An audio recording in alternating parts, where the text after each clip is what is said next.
আজকাল আমার এমন মানুষের সাথে দেখা হয় যারা তাদের সম্পত্তি দেখাশোনা করতে পারে না, কারণ তারা ব্যস্ত। আবার এমন লোকও আছে যারা অত্যাধিক ব্যস্ত থাকায় স্বাস্থ্যের দিকে নজর দিতে পারে না। কারণ একটাই, তারা ব্যস্ত এবং তারা ব্যস্তই থাকে যাতে ব্যস্ততার অজুহাতে তারা যে সত্যের মুখোমুখি হতে চায় না সেটা এড়িয়ে যেতে পারে। একথা কাউকে বলে দিতে হয় না, অন্তরের গভীরে তারা জানে। আপনি যদি তাদের মনে করিয়ে দেন, তারা প্রায়শই রাগ এবং বিরক্তি প্রকাশ করে। তারা যদি কাজ নিয়ে বা সন্তানদের নিয়ে ব্যস্ত না হয়, তখন তারা ব্যস্ত থাকে টিভি দেখতে, মাছ ধরতে, গল্ফ খেলতে বা বাজার করতে। যদিও অন্তরের গভীরে তারা জানে যে তারা গুরুত্বপূর্ণ কিছু এড়িয়ে যাচ্ছে। এটাই অতি পরিচিত কুড়েমির লক্ষণ। এই কুড়েমিটা তাদের ব্যস্ততা থেকেই আসে। তাহলে কুড়েমি প্রতিকার কী? উত্তরটা হচ্ছে একটু লোভ। আমাদের মধ্যে অনেকেই বড় হয়েছি এই ধারণা নিয়ে যে লোভ বা তীব্র আকাঙ্ক্ষা খারাপ, লোভী লোকেরা খারাপ। আমার মা বলতেন, তবুও আমাদের সকলের ভিতরে সুন্দর জিনিস, নতুন জিনিস, উত্তেজক জিনিস পাবার আকুল আকাঙ্ক্ষা থাকে। সেই আকাঙ্ক্ষার আবেগকে নিয়ন্ত্রণ করার জন্যে মা বাবার প্রায় অপরাধবোধের অনুভূতি নিয়ে সেই আকাঙ্ক্ষা চাপা দেবার পথ বের করেন। তুমি শুধু তোমার কথা চিন্তা করো। তুমি কি জানো তোমার আরও ভাই বোন আছে? এটা আমার মায়ের একটা প্রিয় উক্তি ছিল। অথবা তুমি চাও আমি তোমাকে ওটা কিনে দিই, ওটা আমার বাবার প্রিয় ছিল। তোমার কি মনে হয় আমরা পয়সা দিয়ে তৈরি? অর্থ কি গাছে ফলে? আমরা বড় লোক নয়, তুমি জানো? শুধু রাগ নয়, আর অপরাধবোধের যে অনুভূতি এই শব্দগুলোর সাথে মিশে থাকতো, সেগুলো আমার উপর প্রভাব ফেলতো। অথবা এর উল্টো, অপরাধবোধের জাল এরকম ছিল, আমি আমার জীবনের সব কিছু ত্যাগ করেছি তোমাকে এটা কিনে দেওয়ার জন্যে। আমি তোমায় এটা কিনে দিচ্ছি কারণ আমি যখন ছোট ছিলাম আমি এই সুবিধা পাইনি। আমার এক প্রতিবেশী সম্পূর্ণ দেউলিয়া, কিন্তু তার গাড়ি গ্যারেজে রাখতে পারে না। গ্যারেজটা তার বাচ্চাদের জন্যে খেলনা দিয়ে ভরা। আমি অদূরের সন্তানরা যা চায় তাই পায়। আমি ওদের চাহিদার বেদনা অনুভব করতে চাই না। এ ওর প্রতিদিনের উক্তি। কিন্তু তার সন্তানদের কলেজের জন্যে বা নিজের অবসরের জন্য কিছুই আলাদা করে রাখেননি। কিন্তু তার সন্তানরা যেখানে যা খেলনা পেয়েছে, তিনি সম্পত্তির ডাকে একটা ক্রেডিট কার্ড পেয়ে তার ছেলেমেয়েদের লাস ভেগাস বেড়াতে নিয়ে গেছেন। আমি এটা আমার সন্তানদের জন্য করেছি। এটা ছিল তাদের ত্যাগের উক্তি। ধনবান বাবা আমার ক্ষমতা নেই কথাটাকে বিরক্ত বোধ করতেন। আমার বাড়ি, আমি এটা শুনতাম। পরিবর্তে আমার ধনবান বাবা তার ছেলেমেয়েদের কাছে শুনতে চেয়েছিলেন কী করে এটা করা যায়। ওর যুক্তি ছিল, আমার ক্ষমতা নেই এই কথাটা মস্তিষ্কের ক্ষমতাকে রুদ্ধ করে দেয়। ওটা আর চিন্তা করতে পারে না কি করে এটা করতে পারি। উক্তিটা মস্তিষ্কে সজাগ করে তুলে উত্তর খোঁজায়, ভাবনা চিন্তা করতে বাধ্য করে। কিন্তু সবচেয়ে গুরুত্বপূর্ণ, তিনি অনুভব করেছিলেন আমার ক্ষমতা নেই কথাটা মিথ্যে, আর মানুষের প্রাণশক্তি তা জানে। মানুষের প্রাণশক্তি অত্যন্ত ক্ষমতাশালী। তিনি বলতেন, এটা জানে যে এটা সব কিছু করতে পারে। একটা অলস মনের অধিকারী যখন বলে আমার ক্ষমতা নেই, তার ভিতরে একটা দ্বন্দ্ব দেখা দেয়। তার আত্মা ক্রুদ্ধ হয়ে ওঠে, আর তার অলস মন তার এই মিথ্যেটা নিশ্চয়ই ঢাকতে পারে না। আত্মা চিৎকার করতে থাকে, জিমে গিয়ে ব্যায়াম করা যাক। অলস মন বলে, ধনীরা লোভী, তাছাড়া প্রচুর অর্থের ঝামেলা, এটা নিরাপদ নয়, এতে অর্থাভাব হতে পারে। আমি এমনই প্রচুর পরিশ্রম করে কাজ করছি, আমার কর্মক্ষেত্রে প্রচুর কাজ। দেখুন আমার আজ রাতেই কত কাজ করতে হবে। আমার বস কাল সকালের মধ্যে এটা শেষ করতে বলেছেন। আমার ক্ষমতা নেই কথাটা দুঃখদায়ক বটে, এমন এক অসহায় বোধ করে যা থেকে নৈরাশ্য আসে আর অবসাদ। উদাসীনতা হচ্ছে এমনই আরেকটা শব্দ। কি করে ক্ষমতা হবে কথাটা সম্ভাবনার রোমাঞ্চ আর স্বপ্নের দুয়ার খুলে দেয়। তাই ধনবান বাবা কি কিনতে চাও তা নিয়ে চিন্তিত ছিলেন না, কিন্তু কিভাবে কেনার ক্ষমতা হবে সেই চিন্তা তাকে ভাবিয়ে রাখ, এবং সেই জন্যই তার একটা দৃঢ় মন আর প্রগতিশীল মানসিকতা গড়ে উঠেছিল। তাই তিনি মাইক আর আমাকে খুব সামান্যই দিয়েছিলেন। বরং তিনি জিজ্ঞাসা করতেন, তোমাদের এটা করার ক্ষমতা কি করে হবে? এর মধ্যে কলেজের শিক্ষা অন্তর্ভুক্ত ছিল, যার খরচ আমরা নিজেরা বহন করেছি। শুধু উদ্দেশ্য নয়, আকাঙ্ক্ষিত উদ্দেশ্য অর্জন করার প্রণালী তিনি আমাদের শেখাতে চেয়েছিলেন। আজকাল যে সমস্যাটা আমি অনুভব করি তা হলো, কোটি কোটি মানুষ তাদের লোভ সম্পর্কে অপরাধবোধে ভোগে। এটা তাদের ছেলেবেলা থেকে একটা পুরনো ভাবনাধারা দ্বারা নিয়ন্ত্রিত। তারা জীবনের শৌখিন জিনিস আকাঙ্ক্ষা করে। বেশিরভাগ মানুষের অবচেতন মন এমনভাবে নিয়ন্ত্রিত করে, তারা বলে তুমি ওটা পেতে পারো না, অথবা যেটা তোমার সাধ্যাতীত। যখন আমি স্থির করলাম আমি ইঁদুর দৌড় থেকে বেরিয়ে আসব, প্রশ্নটা ছিল যে কি করলে আমার আর কাজ করতে হবে না। আর আমার মন উত্তর আর সমাধান খুঁজতে থাকলো। সব থেকে কঠিন ছিল আমার আসল বাবা মার পুরনো চিন্তাধারা, যেমন আমাদের সামর্থ্য নেই, অথবা শুধু নিজের কথা চিন্তা করা বন্ধ করো, অথবা কেন তুমি অন্যদের কথা ভাবো না ইত্যাদির বিরুদ্ধে রুখে দাঁড়ানোর। এই ধরনের আরও অনেক কথা আমার লোভ চাপা দিয়ে ভিতরে অপরাধবোধ জাগিয়ে দেওয়ার জন্য বলা হতো। তাহলে কি করে কুড়েমি কাটানো যায়? উত্তর হচ্ছে একটু লোভ। এটা সেই ওয়াইফাই রেডিও স্টেশন যার পুরনো অর্থ হচ্ছে হোয়াটস ইন ইট ফর মি। যে কোনো মানুষের সুস্থিরভাবে বসে নিজেকে প্রশ্ন করা উচিত, আমি যদি স্বাস্থ্যবান, আকর্ষণীয় এবং সুন্দর দেখতে হই তাতে কি হবে? অথবা যদি আমাকে কাজ করতে হয় না অথবা আমার প্রয়োজন মাফিক অর্থ হাতে না পেলে আমি কি করব? একটু লোভ ছাড়া, আরও ভালো পাওয়ার আশঙ্কা ছাড়া প্রগতি হয় না। আমাদের পৃথিবী এগিয়ে যায় কারণ আমরা আরও ভালো প্রত্যাশা করি। আমরা স্কুলে যাই আর খেটে পড়াশোনা করি কারণ আমরা আরও ভালো কিছু করতে চাই। তাই যখনই আপনি দেখবেন আপনি এমন কিছু এড়িয়ে যাচ্ছেন যা আপনি জানেন আপনার করা উচিত, তাহলে আপনি নিজেকে জিজ্ঞাসা করুন, এটাতে আমার জন্য কি আছে? একটু লোভহীন হন। এটাই অলস্যের সবথেকে ভালো প্রতিকার। যে কোনো মাত্রাতিরিক্ত জিনিসের মতো অত্যাধিক বেশি লোভ ভালো নয়। তবে মনে রাখবেন, ওয়াল স্ট্রিট সিনেমাতে মাইকেল ডাগলাস কী বলেছেন, অপরাধবোধ লোভের থেকেও খারাপ, কারণ অপরাধবোধ আত্মাকে তার শরীর থেকে বিচ্ছিন্ন করে দেয়। ইলেনের রুজভেল্টের বক্তব্য আমার সবচেয়ে প্রিয়, তুমি হৃদয় থেকে যা ঠিক মনে করো তাই করো, কারণ তোমার সমালোচনা হবেই, তুমি করলেও হবে, না করলেও হবে।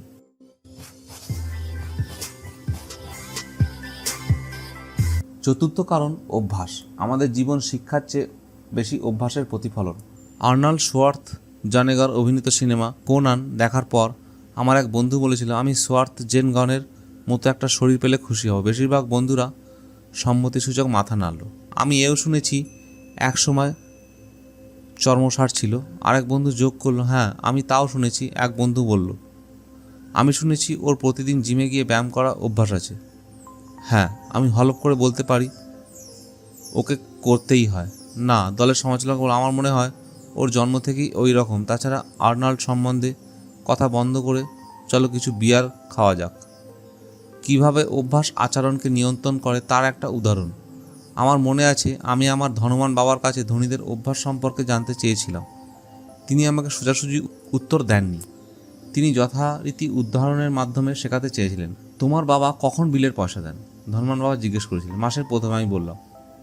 তার কি কিছু বাকি থাকে? তিনি জিজ্ঞেস করলেন। খুব কম, আমি বললাম। এটাই তার সংগ্রামের প্রধান কারণ। ধনবান বাবা বললেন, ওর অভ্যাস খারাপ। তোমার বাবা আগে সবাইকে টাকা কড়ি দেন, তারপর যদি কিছু বাকি থাকে তাহলে নিজেকে তা দেন। বেশিরভাগ সময় কিছুই থাকে না। আমি বললাম, কিন্তু তাকে তো বিলের অর্থ দিতেই হবে, তাই না? আপনি কি বলছেন তার বিলের পয়সা দেওয়া উচিত না? নিশ্চয়ই না, ধনবান বাবা বললেন। আমি দৃঢ়ভাবে বলছি, বিলের অর্থ সময় মতো মেটানো উচিত। আমি শুধু নিজেকে প্রথমে অর্থ দিই, সরকারকে অর্থ দেবার আগে নিজেকে দিই। কিন্তু যদি আপনার যথেষ্ট পয়সা না থাকে কি হয়? আমি জিজ্ঞাসা করলাম। তখন আপনি কি করবেন? একই, ধনবান বাবা বললেন। তাও আমি নিজেকেই আগে পয়সা দেব। যদি আমার পয়সা কম থাকে তাও আমার সম্পত্তি তালিকা সরকারের চেয়ে আমার কাছে অনেক বেশি গুরুত্বপূর্ণ। কিন্তু আমি বললাম, ওরা আপনার পিছু করবে না? হ্যাঁ, তুমি যদি অর্থ না দাও। ধনবান বাবা বললেন, দেখো আমি অর্থ দিতে বারণ করিনি, শুধু বলছি আমার অর্থ কম থাকলেও আমি নিজেকে আগে অর্থ দিই। কিন্তু আমি উত্তর দিলাম, আপনি কিভাবে এটা করেন? কিভাবে করি তা জরুরি নয়, প্রশ্ন হচ্ছে কেন করি। ধনবান বাবা বলেছিলেন, ঠিক আছে, কেন? প্রেরণা। ধনবান বাবা বললেন, তোমার কি মনে হয় কে বেশি জোরে অভিযোগ করবে, আমি না আমার পাওনাদার? আমার পাওনাদাররা নিশ্চয়ই আপনার চেয়ে জোরে চিৎকার করবে। আমার যা স্পষ্ট মনে হচ্ছে তাই বললাম। আমি যদি আপনাকে অর্থ না দেওয়ার হয় আপনি নিশ্চয়ই কিছু বলবেন না। তাহলে দেখো, আমার নিজেকে অর্থ দেবার পর আমার ট্যাক্স আর পাওনাদারগুলোর অর্থ দেবার চাপ এত বেশি হয় যে এটা আমাকে অন্যভাবে আয়ের পথ খুঁজতে বাধ্য করে। অর্থ দেবার চাপ প্রেরণায় পরিণত হয়। আমি অতিরিক্ত চাকরি করেছি, অন্য কোম্পানি শুরু করেছি, স্টক মার্কেটেও সওদা করেছি, সব কিছু করেছি যাতে লোকেরা আমাকে আমার দিকে তাকিয়ে না চেঁচায়। ওই চাপ আমার পরিশ্রম করে কাজে লাগিয়েছে, কিন্তু করতে বাধ্য করেছে, যার সর্বসাকুল্য আমাকে পয়সার ব্যাপারে আরও বুদ্ধিমান ও আরও কর্মচঞ্চল করেছে। আমি যদি নিজেকে সবশেষে পয়সা দিতাম আমি কোনো চাপ অনুভব করতাম না, কিন্তু দেউলিয়া হয়ে যেতাম। তাহলে গভর্নমেন্টের অথবা অন্য লোকেরা যা আপনার কাছে পয়সা পায় তাদের প্রতি ভয়ই আপনাকে প্রেরণা দেয়। ঠিক বলেছে, ধনী বাবা বলেছিলেন। তুমি দেখো, গভর্নমেন্টের যারা বিলের পয়সা নেয় তারা অত্যন্ত উৎপীড়ক হয়। সাধারণভাবে সব বিল আদায়কারীরাই এই রকম বেশিরভাগ লোক এই উৎপীড়কদের কাছে আত্মসমর্পণ করে। তারা ওদের পয়সা দেয় কিন্তু নিজেদের কখনো দেয় না। তুমি 96 পাউন্ড ওজনের দুর্বল লোকের গল্প জানো নিশ্চয়ই, যার মুখে বালি ছুঁড়ে মারা হয়েছিল। আমি মাথা নাড়ালাম। আমি ওজন তোলার আর শরীর গঠনের শিক্ষায় এই বিজ্ঞাপন আমার কমিক বইয়ে ব্যবহারের সময় দেখি। বেশিরভাগ লোক উৎপীড়কদের তাদের মুখে বালি ছোঁড়ার সুযোগ দেয়। আমি স্থির করেছিলাম উৎপীড়কদের প্রতি ভয়কে আমি নিজেকে আরও শক্তিশালী করে তোলার জন্য ব্যবহার করব। অন্যরা আরও দুর্বল হয়ে যাক, আমাকে অতিরিক্ত আরও টাকা বানানোর কথা ভাবতে হবে, যেন জিমে গিয়ে ওজন নিয়ে কাজ করার মতো। আমি যতবার আমার মানসিক পেশিগুলোকে পয়সার জন্যে কাজ করার, ততই আমি আরও শক্তিশালী হব। তখন আমি উৎপীড়কদের ভয় পাবো না। আমার ধর্মন বাবা যা বলেছিলেন তা আমার ভালো লেগেছিল। তাহলে আমি যদি আমাকে সব থেকে আগে পয়সা দিই, তাহলে আমার আর্থিকভাবে শক্তিশালী হই, মানসিকভাবে এবং ধন সঞ্চয় বলশালী হই। আর যদি আমি আমাকে সব থেকে শেষে অর্থ দিই বা না দিই, আমি দুর্বল হয়ে যাব। তাই বস, ম্যানেজার, ট্যাক্স কালেক্টর, বিল কালেক্টর আর বাড়িওয়ালার মতো সারা জীবন ধরে আমার চারিদিকে ঠেলতে থাকবে, শুধু এই কারণে যে আমার ঠিকঠাকভাবে টাকা জমানোর অভ্যাস নেই। ধর্মান বাবা মাথা নাড়লেন। ঠিক 96 পাউন্ড দুর্বল লোকটার মতো। পঞ্চম কারণ, ঔদ্ধত্য। ঔদ্ধত্য হচ্ছে অহংকার আর অজ্ঞানতার সমন্বয়। আমি জানি আমার জ্ঞান আমার অর্থ উপার্জনে সাহায্য করে। যতবার ঔদ্ধত্য হয়েছি আমার আর্থিক ক্ষতি হয়েছে, কারণ যখন আমি ঔদ্ধত্য হই আমি বিশ্বাস করি যে আমি যা জানি না তা গুরুত্বপূর্ণ নয়। ধনবান বাবা আমাকে প্রায় একই কথা বলতেন। আমি দেখেছি অনেকে নিজেদের অজ্ঞানতা লুকোবার জন্য ঔদ্ধত্যকে ব্যবহার করে। এটা প্রায়ই হয় যখন আমি আর্থিক স্টেটমেন্ট নিয়ে অ্যাকাউন্টেন্ট এমনকি অন্য বিনিয়োগকারীর সাথে আলোচনা করছি। তারা আলোচনার মধ্যে তর্জন গর্জন করে এগোতে চায়। আমার কাছে এটা হয়ে যায় তারা কি বলছে তারা তা জানে না। তারা মিথ্যে কথা বলছে না, কিন্তু তারা সত্যিও বলতে পারছে না। পয়সা, অর্থ আর বিনিয়োগের জগতে এমন অনেক লোক আছে যাদের কোনো ধারণা নেই তারা কি কথা বলছে। পয়সার ব্যবসায়ের বেশিরভাগ লোক ব্যবহৃত গাড়ির বিক্রেতাদের মতো তীব্র চিৎকার করে শুধু বিক্রির কথা বলতে চায়। আপনি যখন বুঝবেন যে আপনার কোনো একটি বিষয়ে জ্ঞান নেই, ওই বিষয়ে পারদর্শী ব্যক্তিকে খুঁজে বার করে অথবা ওই বিষয়ে একটা বই পড়ে নিজেকে শিক্ষিত করতে শুরু করুন।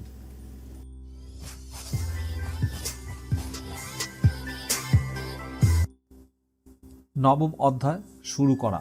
আমি যদি বলতে পারতাম ধন অর্জন করা আমার কাছে সহজ ছিল, সেটা ভুল বলা হতো। তাই আমি কিভাবে শুরু করব?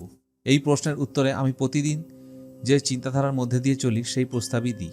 বড় মাপের কেনা বেচা খুঁজে পাওয়া সত্যিই খুব সহজ, সে ব্যাপারে আমি প্রতিশ্রুতি দিতে পারি। এটা অনেকটা বাইক চালানোর মতন। কিছুক্ষণ এদিক ওদিক অনিশ্চিতভাবে চালানোর চেষ্টা করার পর ব্যাপারটা আয়ত্তে আসে। তবে অর্থের ব্যাপারে অবশ্যই ওই টাল সামলানোর দৃঢ় নিশ্চিত প্রচেষ্টা সম্পূর্ণ ব্যক্তিগত এক চেষ্টা। জীবনের একটিমাত্র সুবর্ণ সুযোগ খুঁজে বার করার জন্য অসামান্য অর্থগত প্রতিভা থাকা প্রয়োজন। আমার বিশ্বাস আমাদের প্রত্যেকের মধ্যেই প্রতিভাধর ব্যক্তি আছে। সমস্যা হচ্ছে যতক্ষণ না সেই আর্থিক প্রতিভাকে জাগানো যায় ততক্ষণ সেটা আমরা বুঝতে পারি না, কারণ সেটা সুপ্ত। আমরা সবাই তো জানি যে আমাদের সাংস্কৃতিক আমাদের শিক্ষা দিয়েছে অর্থই সমস্ত অনর্থের মূল। এটা আমাদের এমন এক পেশা শেখাতে উৎসাহ দিয়েছে যাতে আমরা অর্থের জন্য কাজ করতে পারি, অথচ অর্থের দ্বারা কিভাবে আমাদের পরিশ্রম করানো যায় তা শেখাতে পারিনি। এটা আমাদের আর্থিক ভবিষ্যৎ নিয়ে দুশ্চিন্তা করতে বারণ করার শিক্ষা দিয়েছে, কারণ যখন আমাদের কর্মজীবন শেষ হবে, কোম্পানি অথবা গভর্নমেন্ট আমাদের ভার নেবে। আসলে আমাদের সন্তানরা যারা একই ধরনের স্কুলের পাঠ্যশিক্ষা পেয়েছে তাদেরই শেষে দায়ভার বহন করতে হয়। পরিশ্রম করে কাজ করো, অর্থ উপার্জন করো আর খরচ করো, আর কম পড়ে লোকের কাছে টাকা ধার করো। এই উপদেশ এখনও দেওয়া হয়। দুর্ভাগ্যক্রমে পাশ্চাত্য জগতের 90% এখনও এতে বিশ্বাসী, কারণ কাজ খুঁজে পাওয়া আর পয়সার জন্য কাজ করা তুলনামূলকভাবে সোজা। আপনি যদি এই লোকেদের একজন না হন, তাহলে আমি আপনাকে নিম্নলিখিত 10টা পদক্ষেপ অনুসরণ করার প্রস্তাব দিতে পারি, যা আপনার আর্থিক প্রতিভাকে জাগিয়ে তুলবে। আমি নিজে আপনাদের সেই পদক্ষেপগুলো অনুসরণ করেছি। যদি আপনি তার মধ্যে মাত্র কয়েকটা অনুসরণ করতে পারেন খুবই ভালো। আপনি যদি তা না চান, নিজের মতো করে পদক্ষেপ বেছে নিন। আমি নিশ্চিত যে আপনার নিজের তালিকা তৈরি করার যথেষ্ট ক্ষমতা আছে ও অর্থগত প্রতিভা আছে। আমি যখন পেরুতে ছিলাম, একজন 45 বছর বয়সী সোনার খনি সন্ধানীকে জিজ্ঞাসা করেছিলাম যে আপনি সোনার খনি খুঁজে পাবেন এ বিষয়ে এত নিশ্চিত থাকেন কি করে। তিনি উত্তর দিয়েছিলেন, চারপাশে সর্বত্র সোনা আছে, বেশিরভাগ লোকের সেটা দেখার প্রশিক্ষণ পায়নি। আমি বলবো সেটা সত্যি। রিয়েল এস্টেটের ক্ষেত্রে আমি একদিনে 4-5টা অসাধারণ সম্ভাবনাযুক্ত কেনাবেচার খবর নিয়ে আসতে পারি, যেখানে সাধারণ মানুষ কিছুই পাবে না। এমনকি একই পাড়ার খোঁজ করলে ব্যর্থ হবে, কারণ তারা আর্থিক প্রতিভা গড়ে তোলার জন্য সময় দেয়নি। আপনার ভাবনা প্রদত্ত ক্ষমতাকে জাগিয়ে তোলার জন্যে আমি নিম্নলিখিত 10টা পদক্ষেপ এর প্রস্তাব দিচ্ছি। এই ক্ষমতার উপর শুধু নিয়ন্ত্রণ আছে, অন্য কেউ সেটা করতে পারবে না। 1, আমরা চাই বাস্তবের থেকেও বড় একটা কারণ, প্রাণশক্তি। আপনি যদি বেশিরভাগ লোককে জিজ্ঞাসা করেন তারা ধনী হতে চায় কিনা অথবা আর্থিকভাবে স্বাধীন থাকতে চায় কিনা, তারা বলবে হ্যাঁ, কিন্তু তারপর বাস্তবে তারা দেখে রাস্তাটা সুদীর্ঘ ও সুউচ্চ। এর থেকে শুধু পয়সার জন্যে কাজ করা এবং উদ্বৃত্ত টাকা ব্রোকারের দিয়ে হাতে দেওয়া সহজতম মনে হয়। আমার একবার এক তরুণীর সাথে দেখা হয়েছিল যার স্বপ্ন ছিল ইউএসের অলিম্পিক টিমের হয়ে সাঁতার কাটা। বাস্তবে তাকে প্রতিদিন সকাল 4টের সময় উঠে স্কুল যাওয়ার আগে 3 ঘন্টা সাঁতার কাটতে হতো। সে শনিবার রাত্রিরে তার বন্ধুদের সঙ্গে পার্টি করতে পারতো না, তাকে পড়াশোনা করতে হতো আর বাকি সকলের মতন ভালো নম্বর পাওয়ার চেষ্টা করতে হতো। যখন আমি তাকে জিজ্ঞাসা করলাম যে এই অতি মানবিক উচ্চাসা আর বলিদান তাকে বাধ্য করেছে, ও সহজভাবে উত্তর দিয়েছিল, আমি এটা নিজের জন্য আর যাদের আমি ভালোবাসি তাদের জন্য করি। এই ভালোবাসাই আমাকে সব বাধা আর ত্যাগের উপরে উঠতে সাহায্য করে। একটা কারণ অথবা একটা লক্ষ্য, আমরা কি চাই আর কি চাই না, এই দুই মিলিয়েই তৈরি। যখন লোকেরা আমায় জিজ্ঞেস করে আমার ধনী হতে চাওয়ার কি কারণ, আমি বিনয়ের সঙ্গে তাদের বলি, এটা একটা গভীর আবেগপ্রবণ চাওয়া আর না চাওয়ার মিশ্রণ। কয়েকটা উদাহরণ দিই। প্রথমে না চাওয়াগুলো, কারণ সেগুলোই চাওয়া সৃষ্টি করেছে। আমি সারা জীবন কাজ করতে চাইনি। বাবা মা যা আকুলভাবে কামনা করেছিল কিন্তু আমি চাইনি, যেমন চাকুরিতে সুনিশ্চয়তা আর মফস্বলে একটা বাড়ি। আমি একজন কর্মচারী হতে চাইনি। আমার বাবা কখনো আমার ফুটবল ম্যাচ দেখতে পেতেন না, কারণ তিনি তার কাজ নিয়ে ব্যস্ত থাকতেন। এটা আমি মোটেই পছন্দ করতাম না। আমার বাবা সারা জীবন এত পরিশ্রম করার পর যখন মারা গেলেন, সরকার তার কষ্ট করে অর্জিত অর্থ অনেকটা নিয়ে নিল। এটাও আমি ঘৃণা করতাম। তিনি এত পরিশ্রম করে কাজ করে উপার্জিত টাকা কোনো ওয়ারিশকে দিয়ে যেতে পারেননি। কিন্তু ধনীরা তা করে না, তারা পরিশ্রম করে কাজ করে এবং তার ছেলেমেয়েদের সেটা দিয়ে যায়।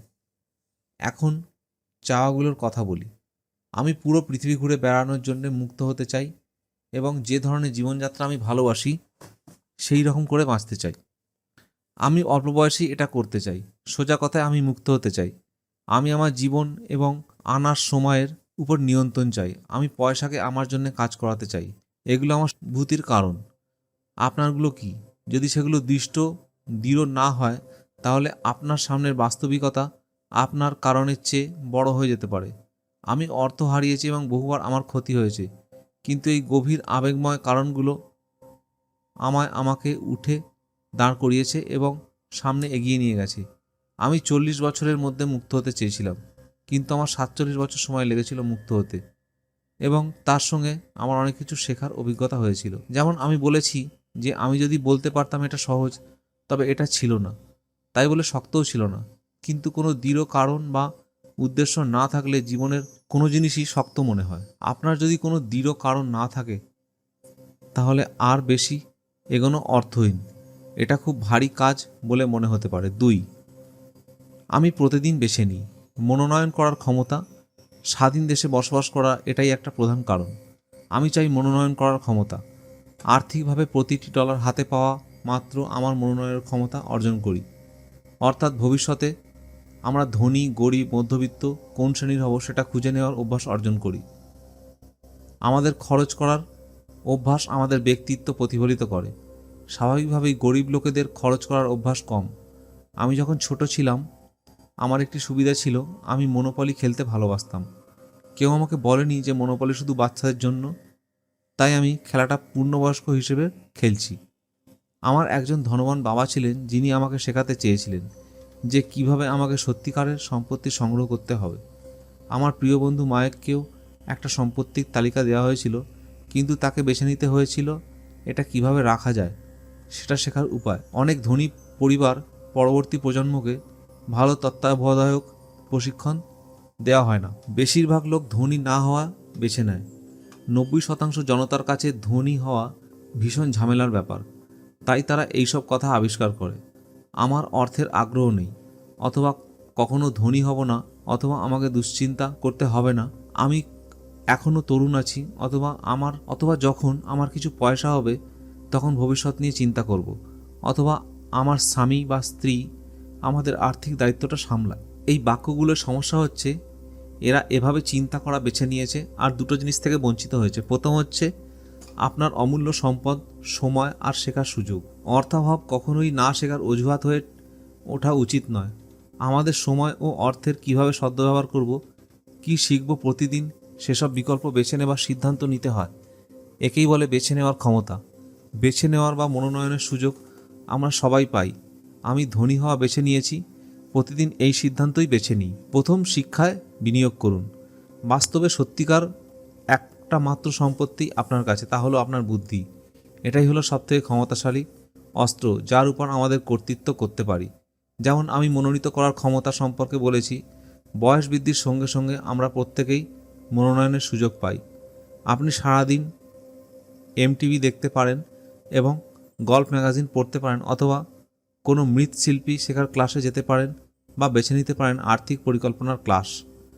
আপনি নিজে বেছে নিন। বেশিরভাগ লোক সরলভাবে বিনিয়োগ করে, বিনিয়োগের সম্বন্ধে শিক্ষালাভ বিনিয়োগ করে না।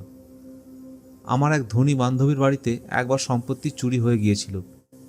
চোরেরা তার টিভি, ভিসিআর নিয়ে গিয়েছিল, অথচ উনি যে বইগুলো পড়তেন সেগুলো ছেড়ে গিয়েছিল।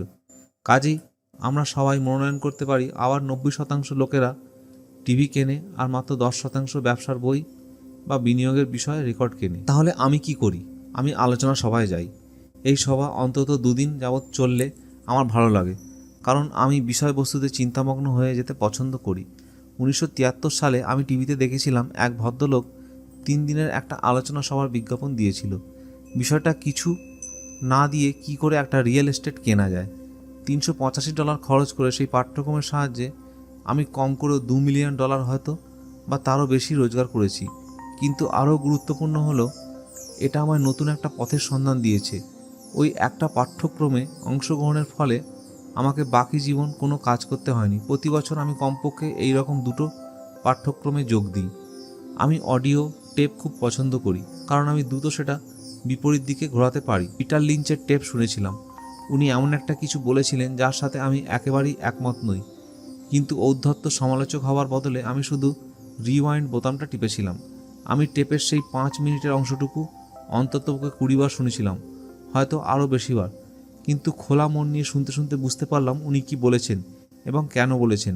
এটা আমার কাছে এক জাদুর মতো ছিল।